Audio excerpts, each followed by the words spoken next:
If your content feels random, like one post doesn't connect to the next post, this is why that's happening. A lot of entrepreneurs are posting consistently, but it feels like one post here, another post over there, another post over there somewhere, different topics, different ideas, and nothing really connects. So from the outside, it feels very scattered.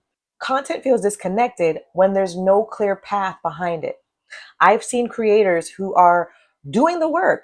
They're showing up, they're posting often, but when you look at their content as a whole, it's very hard to follow because each piece stands alone. There's no direction. Your content should feel like it's going somewhere, not just existing.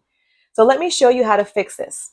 First, you need to have one main message. Everything starts here. What do you help with? That message should stay consistent. Every post is going to connect back to that. Next, you want to build your content around that message. Different posts, but the same direction. You can explain it, break it down, show examples, right? Now your content is going to start to feel more connected. The next thing you want to do is think of it in sequences, not random posts. So instead of posting one idea, think about what's going to come next. What builds on top of this first post? What can I explain a little deeper, right? Now your content is going to have some flow. The next thing you want to do is use your content to lead into live. Your content should guide people somewhere, and one of the strongest places that it can lead is to your live content.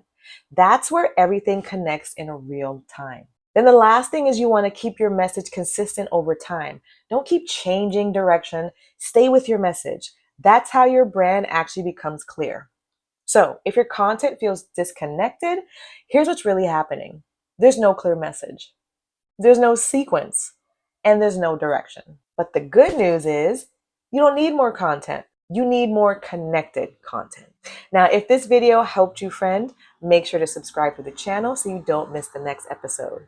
I truly appreciate you for being here. Thank you for watching. Thank you for your support. And I will see you in the next video. Thanks for watching. If you are struggling with your brand impact, then watch the next video.